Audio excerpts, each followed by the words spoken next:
Hello, and welcome back to the MySpace podcast. I'm your host, Miley, and today I will be reviewing the book Love and Other Trouble by Jackie Walker. This is part of a series that I don't know the name of, but they're all standalones. I think, at least. This is like the fourth one, so yeah. Let's get into it, shall we? Rating. So I give this book an 8 out of 10. I thought it was really cute and I liked it. And I loved all the dynamics between people. Like, everybody kind of fit. It was fun. The jokes were mostly funny. A lot of them were sexual. That's what annoyed me a bit with the jokes. It's also kind of cringy, but it's fine. There was also a lot of talk about kind of the same thing that can get a little annoying too. And it's not like things that mean a lot to the plot. Just, I don't know how to explain it, but yeah. It can get a little annoying, but all in all, really cute, and I really liked it. One thing I do love about this book, though, is that there's no third act breakup. So, if you hate third act breakups, there's not one in here. POV. So, it is first person, and it switches between CJ's and Asher's POVs. Genre. Romance. It's a comedy, so it's a rom-com. And it is most definitely an adult book. Plot/storyline. So, this is gonna be short, and it's basically just gonna be what you read in the summary, because also romance books are just really easy to know what's gonna happen next. So, yeah. Archer finds out that his girlfriend was cheating on him. He goes to confront her at her work. He runs into the guy who she was cheating on him with, and that's where he meets CJ, because CJ's the girlfriend of that guy, Danny. And Asher breaks the news to CJ, and CJ's like, first off, she's like, no, he wouldn't do that, but then Danny never, like, says that it didn't happen, or it's not happening, and then she gets angry, which is a new thing to her, because she's also usually really nice and doesn't like confrontation, and she ends up dumping her lo mein all over Danny and Becky, with an I, who is Asher's now ex. So those are the cheaters. She dumps her lo mein all over them, and then she rage kisses Archer. Yeah. Then later on, Archer and CJ run into each other because of some things. I'm not going to tell you everything because that just kind of gives away the whole book. And they end up doing. They is CJ's whole family with Archer. So they do some pranks on Danny. And then after that, Archer and CJ actually stay in touch. And that's when things start happening between those two. So they get really close, and she kind of just quickly becomes ingrained into his family and kind of just becomes a part of them. There's a lot more that happens, but like that's the rundown of everything. Going off to the characters, I'm only going to be doing CJ and Archer because I'm lazy. I'm being completely honest here, I'm just lazy, and yeah. So, CJ, she is someone who hates conflict. And so all these new feelings that she's getting, and how she's all like angry and wants revenge and stuff, these are new feelings for her. Because she doesn't like conflict. She would choose to just let people walk all over her and just apologize. So that's the old her. Like, old her would just let people walk all over her, and she would kind of like, in a way, take the high road and be like, okay, well, yeah, you're right, while knowing that they're not right and whatnot, you know? She apologizes for literally everything, and Archer's trying to get her out of that. He's being like, don't apologize anymore. She's like, okay. She she kind of becomes crazier as the book goes on, like a good type of crazy. Like, she's opening herself up, she's being more her, she's standing up for herself.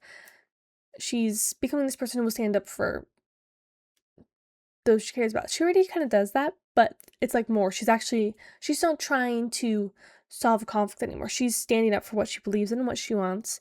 She's not letting people win arguments. She's trying to win them now.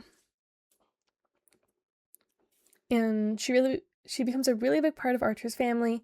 She basically becomes a mother to his kids, especially to Lily, who's 13 and teenager, and she's getting into that kind of womanhood where she needs a mother figure. And, well, CG kind of becomes that for her. So that's one of the relationships that I really love. Like, I love her relationship with his kids, and I love her relationship with her family. It's really nice. To Archer now. Okay. Right after that, Archer has a hero complex, so he needs to be the one to save everyone. He needs to save everyone. He needs to protect everyone. If somebody gets hurt, it's his fault, even if he wasn't the reason for why. And it's really hard for him to see how people make their own choices. Like, they do this, it's not your fault. They chose to do that. It's their own actions. So he has a hard time seeing that. He really wants to protect his kids, and he loves them with everything he has, which is something that CJ kind of just, like, is in love with him for. He actually told CJ that his kids come first to him more than anything, so she's, like, second. Which, she's all like, yeah. And that makes her fall in love with him even more. That's falling out. He also understands CJ better than, like, she does herself sometimes. Like, he understands what she wants, what she's trying to say, when she doesn't even know. He respects her wishes. Like, she says she's not ready, and he listens. He doesn't push her. And so that's nice. He fits right into CJ's family as well, with all the banter and jokes, and, like, they have a whole group chat, and it's all, like, GIFs and GIFs.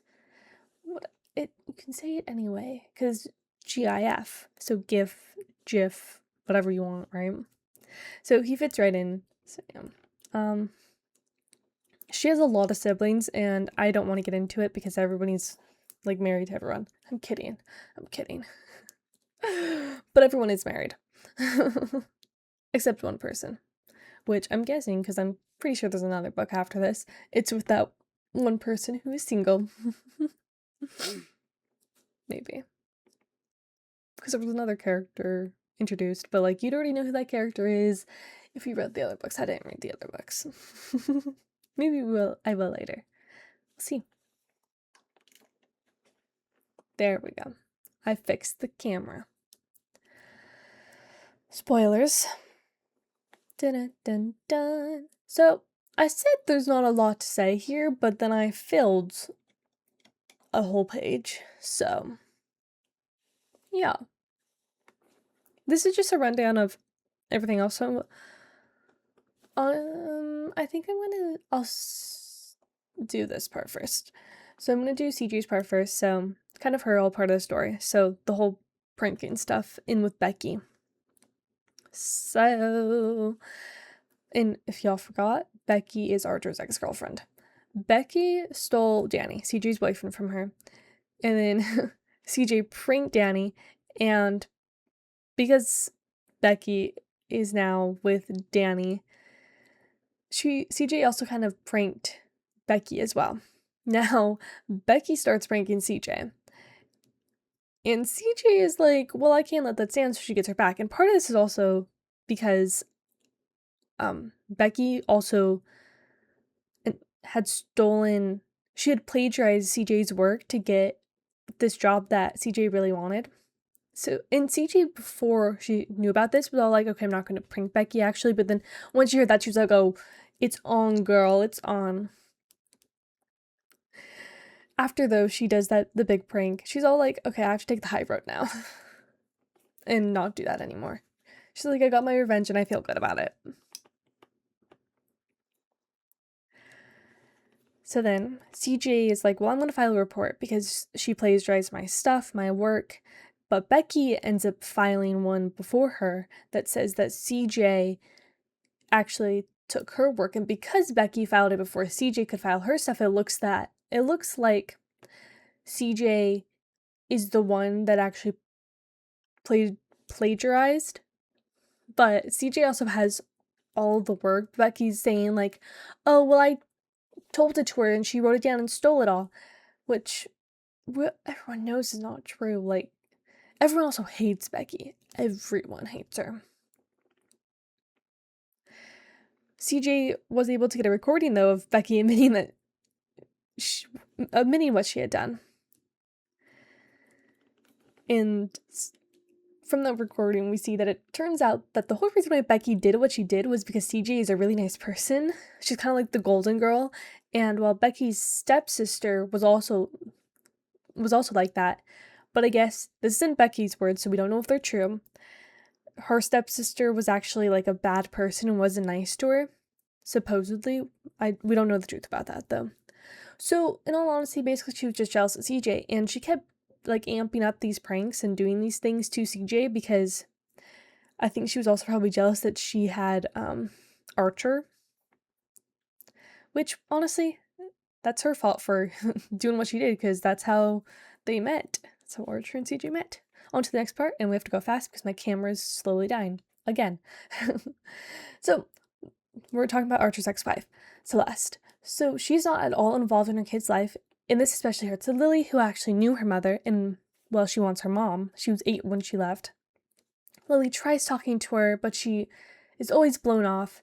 Every meeting that they set up, she doesn't go through with. So that especially hurts Lily. And then what happens is that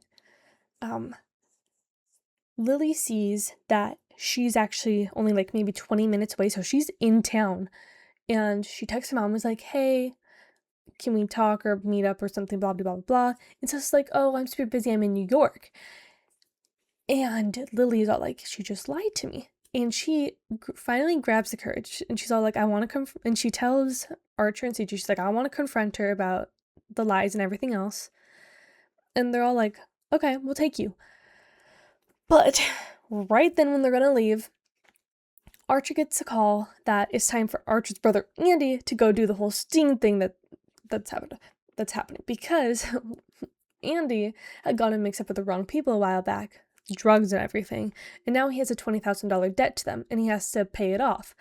And, well, he didn't have the money, so he has to work for them to pay it off. And he didn't tell Archer this. So then he gets arrested for selling drugs, but to get him out of jail, he makes a deal. And the deal is to get Hank, the leader of the group, to out himself on tape. So that's the whole, like, sting operation, basically. And Archer, with his whole hero complex, is all like, well, I have to go help him. And CJ's trying to stop him. And she's all like, you can't do anything to help him. But right now, you can help your daughter. And she's all kind of like, who's more important, blah, blah, blah, blah, blah, blah. He doesn't listen and still goes. And while CJ is all like, Lily needs to do this now before she loses all her confidence and courage. So she goes behind Archer's back and takes her to see her mother. On the way to the police station, Archer realizes what CJ is going to do, though. And after checking on his brother, he goes after CJ and Lily. CJ did also call her sisters, so she has backup and help. And the twins, the younger 2 kids, are being looked after by some of them. So Lily confronts her mom, who actually never told anyone that she had children, so that's just horrible. Like, wow. And her mom is just a complete, like, she's an actor and really good at all this, but nobody's taking any of that. They're not going to be manipulated by her. CJ actually ends up joining the argument at one point basically in essence, she says, you have to choose to either be in their lives all the way and love them, or to leave and never come back, never turn your back, and never come back, really. That's what I'm trying to say. And then Lily actually comes back and makes a decision for her and says, you're not coming back. I don't want you in my life anymore. because they have CJ. She doesn't say that, but like, it's implied.